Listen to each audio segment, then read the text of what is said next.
Na situação, grávida na pandemia, além da expectativa pela nova vida que vem, não é? Nesse momento também surgem muitas dúvidas e é sobre isso que nós vamos conversar agora. Eu estou recebendo aqui no estúdio a ginecologista obstetra Eliane Espíndola. Eliane, obrigada por ter vindo, viu? A alegria é minha. Muito obrigada. E já tem perguntas aqui para você, já eu vou trazer. Participe, 99897.000. Você tem visto isso? Quer dizer, são dois momentos diferentes que a mulher está vivendo nesse momento. Não só a mulher, né? Os pais ali também envolvidos nessa gestação. Sim. A gravidez já é um momento muito especial, né? Já é um momento que a gente diz que é o momento hoje a três. É a gestante, é o esposo e é a família. Então, com a situação da pandemia, que é um momento muito novo também para nós todos, tem causado muita ansiedade, que é normal, mas o que não é normal é se extrapolar o limite do permissível, né, nessa situação. Quer dizer, uma ansiedade muito alta, né? A Eliane separou para a gente, vou pedir para o pessoal para nos ajudar, algumas das principais dúvidas que têm sido, assim, constantes nos consultórios. Deixa eu ver com o pessoal, né, se a gente já tem essas... Qual que é a principal, enquanto o pessoal prepara lá, qual que é a principal, Eliane? A principal dúvida que chega para você? Hoje são vários questionamentos, né? Depende muito da fase da gravidez. Então, o que mais causa uma expectativa são as gestantes de terceiro trimestre, aquelas que estão próximas do parto. E talvez também para nós obstetras, são as gestantes que têm um cuidado especial. Por quê? No terceiro trimestre, a grávida ela já tem ali algumas condições de fisiologia que já são assim, bem peculiares. Então, a grávida ela tem um aumento de débito cardíaco em cerca de 30%. O que significa isso? O coração dela trabalha 30% a mais. E o coração é o mesmo, né? Então, isso traz algumas alterações cardiopulmonares, de situação, por exemplo, ela sobe uma escada, ela perde o fôlego, ela tem um cansaço mais fácil. E quando a gente fala em alteração pulmonar, que é natural para essa fase, a gente logo remete também às condições que traz essa síndrome de angústia respiratória, né? Não só o Covid da pandemia, mas o H1N1. Então, a gestante ela tem que ter todo um acompanhamento mais próximo. Já era, agora ficou mais ainda.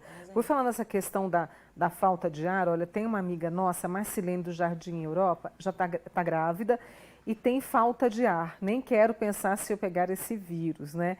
Eu imagino que essa falta de ar dela seja pela preocupação e pela ansiedade. O que ela pode fazer? Sim, primeiro, né, Marcilene, não deixar de vivenciar a gestação por causa da pandemia e nem por causa de outra situação qualquer.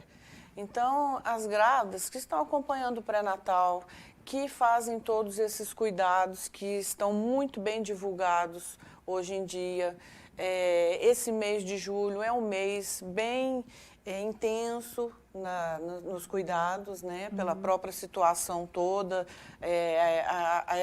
essa onda, né, que vem vindo e que a gente já tinha essa projeção para passar por essa situação. Então, não entrar numa situação de ansiedade, porque a própria ansiedade também é um motivo para a falta de ar, né? Sim. Então, ela altera, inclusive, o padrão respiratório no momento de ansiedade. Então, saber que isso é uma situação normal para a grávida, embora, se você tiver alguma situação de sintomas de resfriado ou de gripe, isso precisa levar ao médico imediatamente para avaliar. Muito bem. Agora sim a gente tem as principais dúvidas, o levantamento que a doutora Eliane Espíndola fez, e eu faço questão de trazer aqui para você algumas das dúvidas, né, porque pode ser uma sua. Mãe com Covid-19, pode amamentar? Pode amamentar. Mãe com Covid, ela não tem contraindicação para amamentar. Ela tem que ter, vamos supor que a paciente está para ganhar neném, nasceu, ela descobriu que teve um contato ou ela já tem manifestação do Covid, então ela não tem contraindicação para amamentação. Ela tem que intensificar os cuidados para amamentação. Ela vai usar a máscara, ela vai usar o álcool gel, mas ela vai amamentar. Uhum. Tem uma mãe aqui, olha, eu acho que ela está grávida de gêmeos univitelinos. Parabéns para você. Ela quer saber os cuidados, né, também nesse momento. Me parece que ela está ali antes quase chegando ao 3º mês. Os cuidados do gemelar, eles são dobrados, né? Pelo menos no dobro. De vez em quando tem 3. Então, ela tem que fazer um pré-natal com a frequência que o médico já vai, a cada consulta, remarcar a próxima. Os exames também têm que ser feitos sistematicamente. E hoje a gravidez gemelar, ela vai até a termo. Então, até 15 ou 20 anos atrás, a gente tinha uma grande preocupação porque muitos gemelares não chegavam a nascer próximo dos 9 meses. Hoje a gente consegue levar a gravidez gemelar até a termo. Os bebês nascem muito bem de maneira geral. Muito bem. Vamos para a próxima dúvida, antes de voltar aqui com as suas perguntas. Bebê corre o risco de pegar Covid? Olha, essa é uma situação muito nova, né? Que o que se tem de literatura é que não há uma transmissão ainda, pelo menos documentada, uma transmissão vertical, de mãe para o bebê. E aí a gente já traz outra pergunta, inclusive. O Covid, ele determina tipo de parto? Se é um parto cesárea, um parto normal? Não, a indicação é obstétrica. E é claro que a gente está falando numa situação de que a mãe está bem, né? Não numa situação extrema, como às vezes é noticiado, assim, muito raramente, graças a Deus, mas numa situação que a mãe está bem, a gente não tem, assim, relato de literatura dessa transmissão vertical. Mãe na hora do parto, não. Não tem isso, né? Essa pergunta também foi da Rosimeire, que está participando com a gente. Quer dizer, é uma queixa muito comum mesmo, né? A mãe da nossa amiga, eu acho que é Maria Eduarda o nome dela, isso mesmo, está prestes a ganhar bebê. Quais os cuidados que ela tem que tomar na hora, né, no hospital? Sim. Hoje a gente tem nas maternidades já o isolamento. A maternidade por si já era um setor isolado. Então, a grande maioria desses cuidados que a gente observa hoje, de lavar as mãos, né, na hora que chega no quarto, a gente tem na entrada do quarto já a pia com sabonete, já eram cuidados que a gente tinha por causa do bebê, que é muito delicado, né, muito frágil, a mãe no pós-parto. Então, a gente intensifica esses cuidados. O que se tem hoje é que não é permitido visita, pela própria segurança, mas tem um acompanhante. Então, a gente orienta. Geralmente, o acompanhante é o pai que está vivenciando aquele momento também intensamente, né? A gente tem aí a opção da tecnologia para fazer uma live, para fazer uma videoconferência com o bebê, já tão pequenininho, tão pequenininho, né? Mas visitas não. E os cuidados todos, o álcool gel está ali à mão, a água e sabão está ali à mão, né? E o uso de máscaras a gente pede para ficar, inclusive, dentro do quarto, né? A mãe e o pai que estão lá junto com o bebê. Vou fazer uma pausa com a doutora Eliane Espíndola, que é ginecologista obstetra, conversando conosco hoje sobre a gravidez nessa pandemia. E você continua participando com a gente. Eliane, já volto aqui com você, viu? E hoje a gente está, além desse cuidado, a gente está também trazendo cuidado para as mulheres que estão grávidas nesta pandemia, passando por 2 situações. A alegria de carregar uma vida e a ansiedade por conta dessa pandemia do desconhecido, que todos os dias está ali nos desafiando. E, claro, muitas dúvidas surgem. Por isso, nós convidamos a ginecologista obstetra Eliane Espíndola, que está aqui com a gente, né? Lembrando que você pode participar. E eu já volto, Eliane, com as outras dúvidas que você fez no levantamento lá no seu consultório, para que a gente possa trazer. A gestante, né? Ai, não estou enxergando. Está em risco? Em que fase da gravidez? Você falou que é mais no final da gravidez esse risco? A preocupação maior nossa é 3º trimestre por essas próprias alterações, né? Que já somam alterações da grávida. Mas no restante da gravidez, aí ela vai se comportar como uma mulher que tem os riscos inerentes ao próprio risco da pandemia. E os mesmos cuidados que a gente deve ter.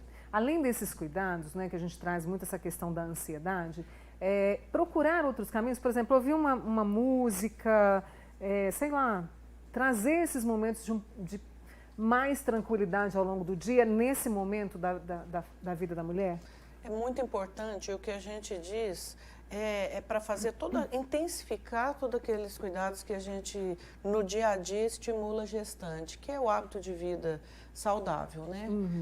Não ganhar muito peso na gravidez, fazer, então, uma atividade física leve, claro, no isolamento, ela pode fazer uma caminhada, fazer um hábito de alimentação o mais correta possível, a leitura, porque hoje as pessoas vão muito para o WhatsApp ou para o computador, que é uma coisa que estimula muito, né? Assim, estimula no sentido de excitar.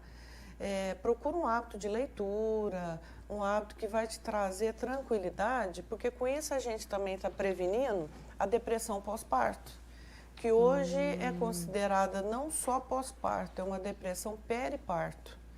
Então, um mínimo grau de depressão também vai acontecer. Então, a gestante pode saber que ela vai ter o mínimo grau de depressão em algum momento da gravidez, pela mudança corporal, né? A mudança das medidas, não cabe dentro da roupa, tem toda essa ambivalência afetiva de querer o bebê, querer a gravidez e, ao mesmo tempo, as mudanças do que ela, entre aspas, perde com a gravidez naquele momento imediato, né? E isso vai intensificar ou não, de acordo com toda essa ansiedade que a gente está vivendo, com toda essa expectativa que a gente está vivendo. Então, é importante que a gente espera também mais casos de depressão periparto e pós-parto. A gente espera mais crises que precisam de acompanhamento de uma equipe multidisciplinar. Como na população acolher, geral, né, Mônica? Infelizmente, os casos até o final do ano vão aumentar muito. Vai ser uma segunda onda, né? Vai. Talvez uma onda, assim, claro, talvez não tão grave quanto essa primeira da doença, que é a onda que vem com todas as dificuldades, né, econômica e emocional. Que todos nós estamos passando. Estamos passando. Né? Deixa eu trazer mais perguntas e volto também no levantamento da Eliane. A filha da nossa amiga Divina, lá do Morumbi, está grávida pela segunda vez, mas não desmamou a primeira filha. Tem algum problema, né, de não ter desmamado a primeira filha, vem a segunda, e nesse momento... É importante desmamar. Isso, olha, o obstetra vai orientar a fazer o desmame, por quê? Alguns hormônios que estimulam a amamentação, a injeção do leite, eles podem também provocar uma contração do útero. Então, agora, para você que engravidou pela segunda vez, o momento é do segundo bebê. Então, ele tem que ter o seu momento também. Até só lembrando uma coisa que é muito comum o pessoal perguntar, né? Que eu falei que a pandemia não determina em nada mudança de parto. A indicação é obstetra e é junto com a mãe. Também não muda tempo de internação para o parto. Então, porque as mães pensam que a internação vai durar menos tempo. Não, os mesmos cuidados. Porque tanto um parto via baixa, normal, quanto um parto cesariano, ela vai ficar o mesmo período internada para cuidados, inclusive para cuidar do bebê. Nem deixar de fazer pré-natal, nem alta precoce, nada que mude um acompanhamento normal, regular do pré-natal por causa da situação. Eliane, eu fico pensando, e as mulheres, por exemplo, que têm filhos prematuros, como é que fica também? Porque ele vai ter que ficar um tempinho ali no hospital. Qual que é a orientação? A prematuridade já é uma situação bem delicada, né? Então, por isso a gente faz de tudo para não ocorrer uma prematuridade. Então, uma coisa muito importante realmente, às vezes se a mãe, ela está em casa, começa com uma dor importante, usou um analgésico que o obstetra já orientou, não melhorou a dor, ela tem que ir ao serviço de saúde, porque ela pode evitar um trabalho de parto prematuro que progride. Então, às vezes, no início, ela tem uma dor e é evitável, uma infecção urinária, por exemplo, que é a primeira causa que desencadeia trabalho de parto prematuro. Então, hoje, se ela fica em casa porque ela tem medo de ir no hospital ou medo de procurar um médico no consultório, a infecção urinária vai agravando e desencadeia um trabalho de parto prematuro. Se ela chega no momento inicial, você pode até intervir e não evoluir essa prematuridade. Mas se ela fica com medo de fazer um tratamento e passa desse momento, às vezes a gente não consegue mais inibir o trabalho de parto prematuro. E vem o bebê aí prematuro, com baixo peso, aí ela vai ter que ficar lá frequentando um berçário, né? É muito desgastante, cansativo. Quer dizer, vai aumentando ainda mais essa ansiedade. A gente falou dessa questão, você falou da infecção urinária, e nós temos quadro de mulheres também com hipertensão gestacional, que também nesse momento da pandemia precisam de um acompanhamento mais próximo. Sim, hoje a gente está falando muito da grávida, né? Pena que a gente não tem tempo, porque tem um grupo também que é muito importante, que é o grupo das mulheres climatério, né? Pré ou menopausadas, porque essas também elas somam várias comorbidades. Diabetes, hipertensão, suspende o uso do hormônio, não suspende por causa da pandemia ou dos efeitos da pandemia. Então, também é um grupo que precisa de um olhar bem especial. Sabe? A gente até vai falar sobre isso também. Mônica, estou no final da gravidez. Se eu não tiver com vírus, mesmo assim, tenho que usar a máscara para amamentar o meu bebê? É importante fazer esse uso, pelo menos quando ela, vamos colocar que quando ela estiver em casa já, né, recebeu alta, ela está em casa, não tem ninguém que seja de fora da casa dela, é o convívio ali, ela, o esposo, o bebê, a gente não vai pensar nisso. Mas quando ela está numa situação de que ela ainda não está de alta, não foi para casa, o ideal seria, sim, manter a máscara. A sobrinha está grávida e deu positivo para o Covid. Algum risco? A nossa amiga não colocou o nome dela aqui. Importante fazer o acompanhamento médico no primeiro momento, né, que ela já fez, porque já testou positivo, então provavelmente ela teve algum sintoma. Sim. E não abandonar o acompanhamento. Ela vai ser monitorada. A gente diz hoje que o monitoramento do paciente é tão importante quanto o diagnóstico, porque mais de 80% desses pacientes vão evoluir muito bem, mas pode ter uma recrudescência, que a gente chama dos sintomas. Então, o paciente tem a primeira melhora e ali 3, 4 dias depois ela começa de novo uma febrezinha, um desconforto respiratório. E nesse momento ela está no monitoramento, ela não foi abandonada, aí a gente pode intervir. Uma conversa boa com a doutora Eliane Espíndola, ginecologista obstetra, com a gente aqui hoje, agradecendo a 2 Cidas que estão assistindo a gente, né? A Cida lá de Campinas, assistindo pelo Facebook, e a nossa outra amiga Aparecida também, né, Eliane? Está assistindo a gente aqui. Te mando um beijo sempre. Sempre. Obrigada, viu, Aparecida. Eliane, boa semana para você. Muito obrigada. Obrigada pelos esclarecimentos.